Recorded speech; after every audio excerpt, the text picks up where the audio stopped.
Alright, so we've just announced Turing for Quadro and GeForce, and this is looking at the Quadro side of things. So the Turing GPU is a big change from the past because we've added a ray tracing engine and we've added tensor cores, which are currently on Volta. So you've got these sort of three components: an updated like rejig shaders, tensor cores, and ray tracing engine. So basically, what it allows us to do is start running very fast neural networks on Quadro and GeForce cards. So in this case, we sort of bundled everything and we're working on the AI side of RTX, which is the sort of overarching new brand. The AI side is NGX SDK, which basically is a whole lot of different types of graphic extensions. So NGX covers things like deep learning super sampling features and rendered scenes, as well as a whole lot of image manipulation techniques. And a lot of this stuff's been shown off in SIGGRAPH and things for years. But yeah, we're now sort of basically putting the tools out there and seeing what people can do. So in this case, what we're looking at here is, so this is a 2K resolution image, zoomed right in, obviously, of Auruses. So this is what the actual image is. On this side, we've run a super resolution filter.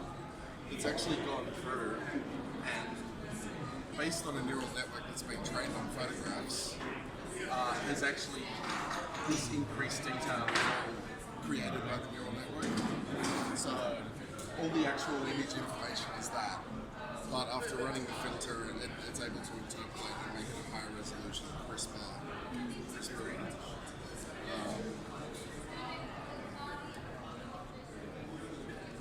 So John, just to clarify, so we have the NVIDIA provided SDK, so that's just like a plug-in filter for Adobe? Is that what it provides, or is it Adobe rebuilt or something? Sorry? Or is it a plug-in, or is it Adobe rebuilt using the... This is being used as a plug-in. Okay. So I'll show you another one here.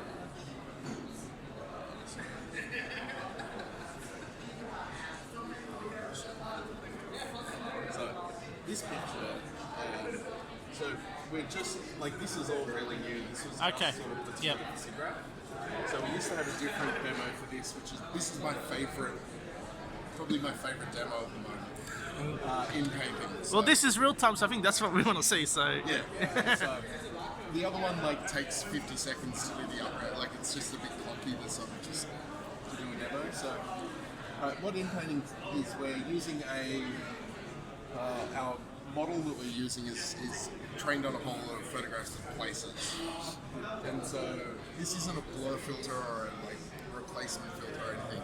This is actually, when I do this, it's looking at, using the neural network to work out what I'm removing from the picture and making sure that it just erases that object. So in this case, if you look sort of around here,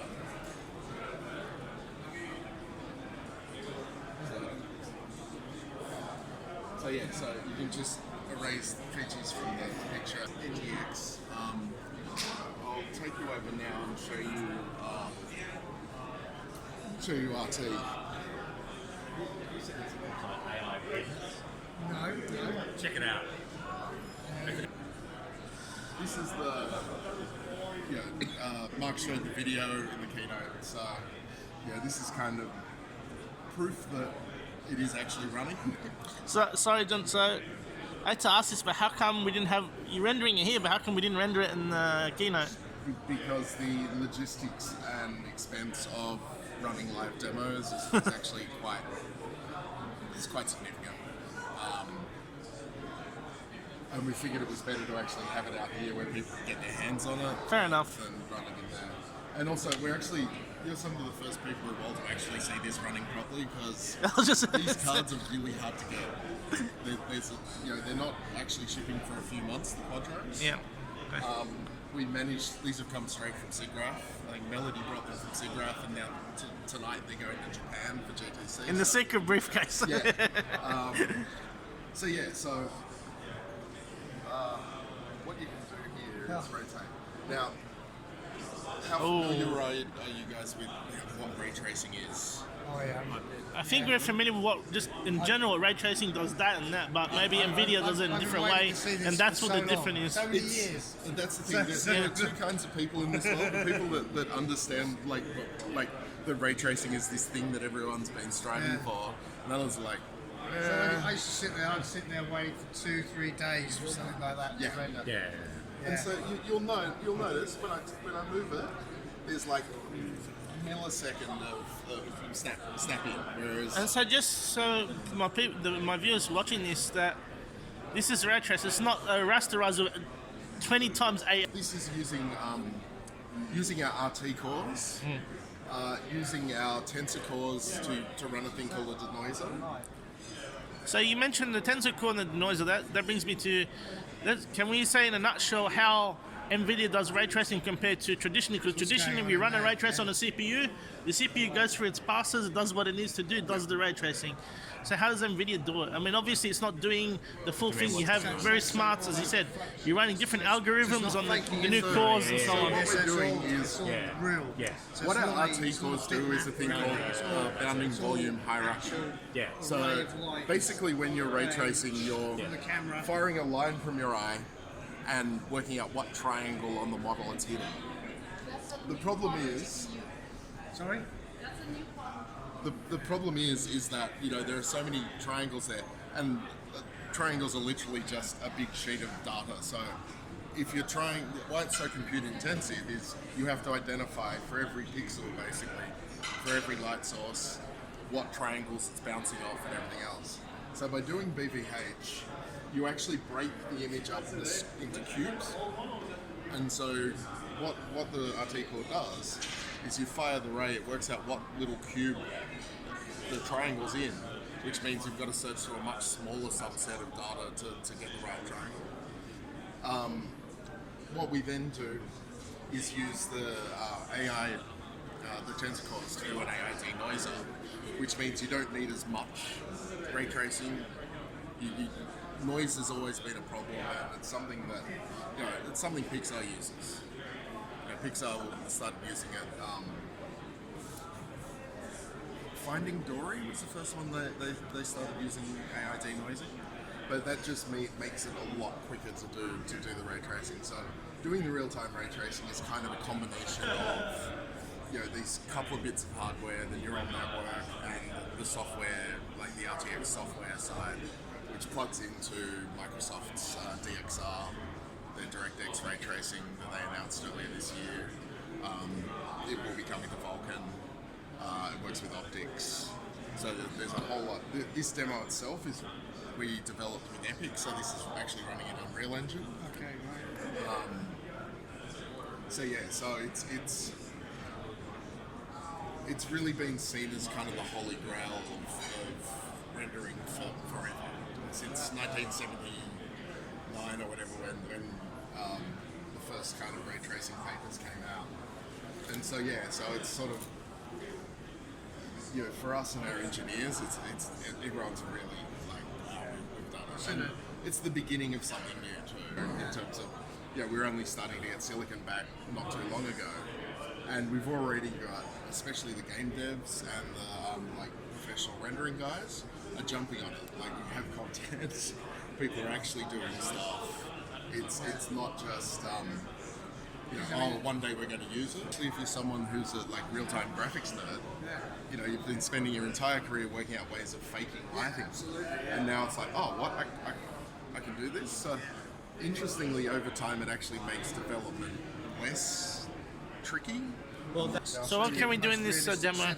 Yeah. But it will take you forever. So you spend the whole time moving Okay. and settings Start with down a simple in order to fake as much as you can. Yeah. Yeah. But So it's not just an ad, it's a car you can play with.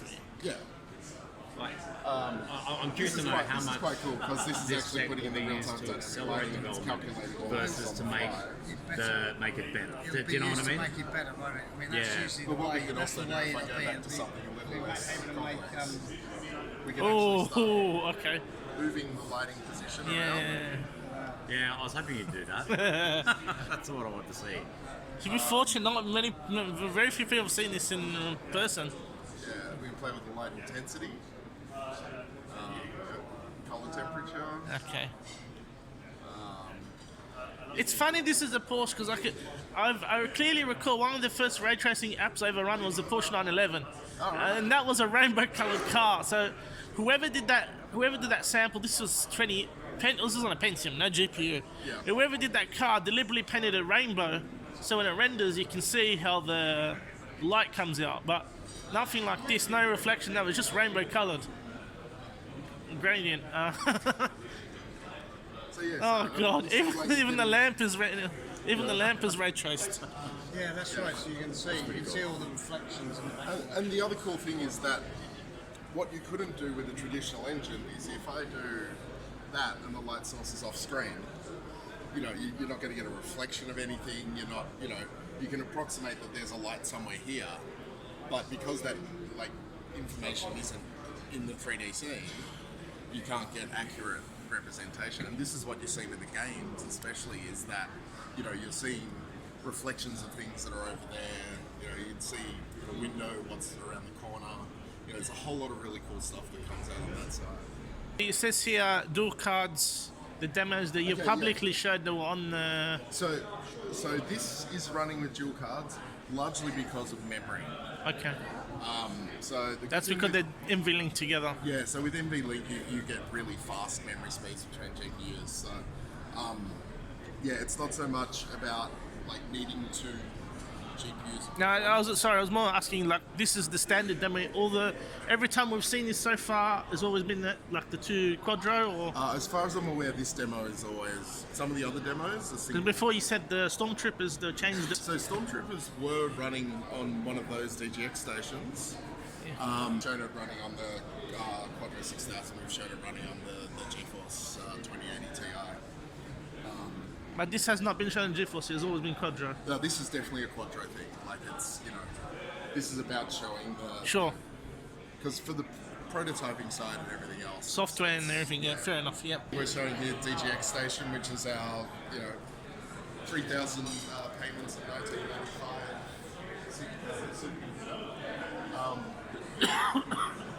So this has 4 Volta V100 cards in it. It's basically designed as a kind of research platform, workstation for AI developers. And what we're showing here is the molecular dynamics simulation, which is actually quite one of the famous HPC simulations. What it's doing is it's running as a container on NVIDIA GPU Cloud. So normally to set this up on a high performance computer, you basically have to spend like a week or two just tweaking everything, getting it working and running. Whereas with NVIDIA GPU Cloud, we're able to containerize things. So big things with us, especially because we're dealing with researchers and data scientists and things. We really want to make it easy for them to use deep learning. We don't want it to, we want them to be able to use their models and not like spend 6 months learning how to code.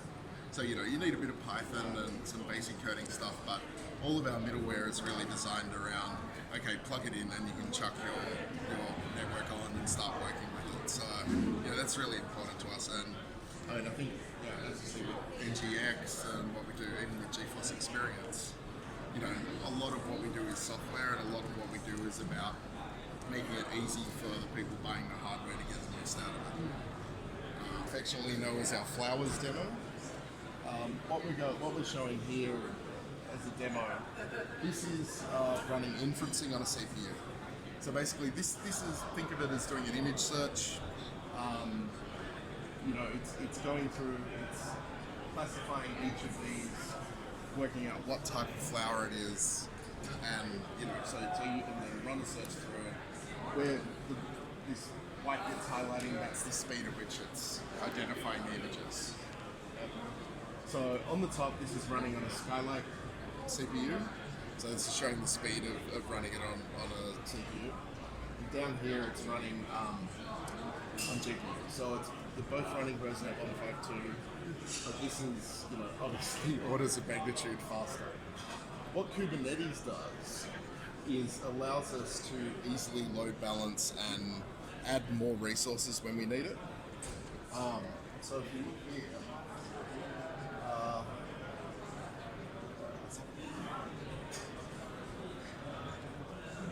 so we have running on a few things here. So we have AWS instances, and then we have a couple of V100s on Saturn V, which is our supercomputer in Santa Clara. So if we drop down the number of instances, you notice it's slowing down. It's doing less images. So you can then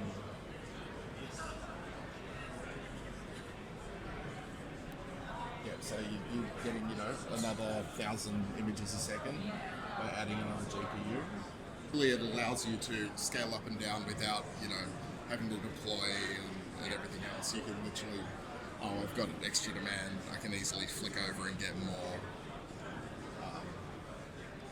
stuff running. Which again is one of these, trying to make things as easy as.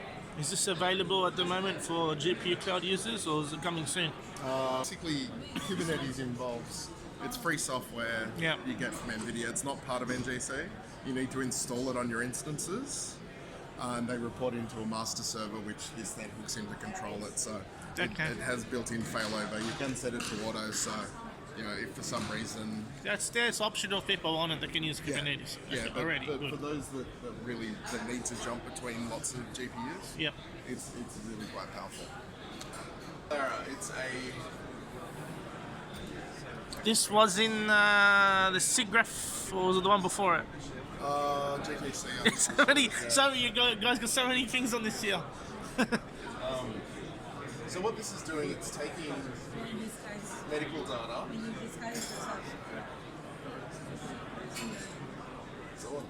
Wow. Sorry, someone's changed the layout on me, but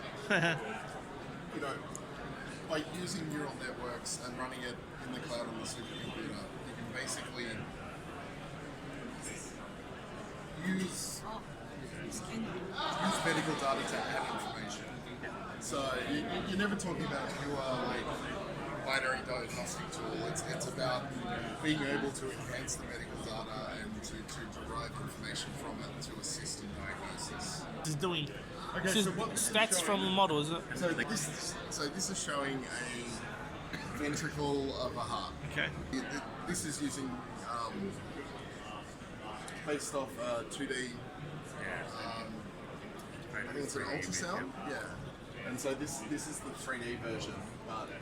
So what it's doing is like showing the pumping pressure of the ventricle. What this is being overlaid by us, the actual kind of physical representation, and what we can measure from that is the blood pressure, the volume of flow, things like that. So all of this is by using the data and then being able to infer exactly how it's working and give a lot more information on top of just watching the scan. Okay, so you've imported the model into the software, and you're doing deep analysis on it, and that's how you're bringing up these statistics here. So this is designed to basically be the actual medical imagery and stuff. All the processing is done on a supercomputer in the cloud, and then you kind of get these outputs back. This is really cool. If this sort of stuff's taking off in health systems, we have some more advanced version. Unfortunately, this is the older demo. This is the newer demo for this one. It's showing even more stuff now. Yeah. So because the point is, an ultrasound is capturing all of that information. Yeah. But literally today, they take a few static images of that. Right? Yeah. It's capturing the whole time. It's just today they just take a few static images and the decisions made off those static Yeah. images, right? It's And such a flawed process today. Yeah. It's, And there's got to be the specially trained yeah. And this is the next step up from just having a 3D static model. You would. Metropolis platform, which is our real-time intelligent video analytics. So what this is our parking garage in our headquarters.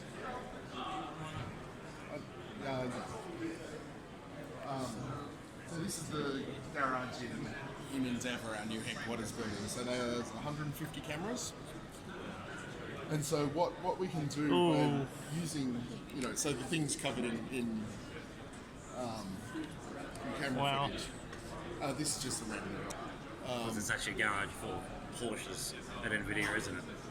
They're all Jensen's. They're all Jensen's cars. So basically what it allows us to do, it allows us to do all sorts of things from, flagging anomalous behaviour. You have someone sort of driving in and driving straight out again, but also to kind of monitor over the course of the day, the patterns and see, where people are parking, Oh well. where there are issues, what's going on, and it's kind of sort of helps you improve that process. So there's kind of a security aspect, but then there's also a management aspect as well. Stuff, the Metropolis SDK and Deepstream platform, which is P4 GPUs for inferencing. So it's designed to be able to just cope with a massive number of simultaneous video streams to do analytics on it. I'm gonna put you on the spot. You've been in my shoes in the past, and now you're doing this. What do you think was the most impressive demo, like this sort of thing you've seen? These high performance computing demos. Socks off most. The Porsche I kind of love, just because there's this wonderful going full circle thing of deep learning kind of came from someone that had a couple of gaming cards. And Yeah. was Okay. like, hey, wait a minute, I'll try it on that. I need to do science. I'll all buy this some happened. GeForces. And now we've developed AI hardware, and now we're putting them back into the gaming cards. Okay. And Right. it's the I like that. potential- I like the that. potential that it's kind of, because every year, like we show. Well, there's a lot of people in our industry. They go, oh, most of the developments in IT, a lot of them come from gaming. Yeah. CPU, GPU, and platform technologies, and Yeah. gaming is a big driver of a lot of different things. Yeah, but that's, Console, look at the console market, 400 million consoles. but that's the great thing is like we're now all of this work we're doing in AI is flowing back into gaming. But, AI is only going to get better. Like pretty much, unless you saying earlier, I think, unless you train the model the wrong way, Yeah. what you have now, and then that model after another month of training, that model is going to be better. Because that training process is basically finding the errors and fixing it. And so, the potential of using that for things like DLSS, which is, being able to do anti-aliasing without anti-aliasing, basically, by creating a neural network on a supercomputer that's trained at 64 times super sample images. Oh god. They can then just like take a real time game thing and go, all right, cool. So this should look like that should sharpen it up, and there's so much potential. It's only the RTX stuff. It's only going to get better. Yeah, we don't know. We're hard to imagine what RTS is going to be like in 10 years. Yeah. Well, hard to imagine what It'll be like impossible in a year. to. Like once people actually get them in their hands and start playing around and trying things, and it's so much potential. I like that answer. Thank you.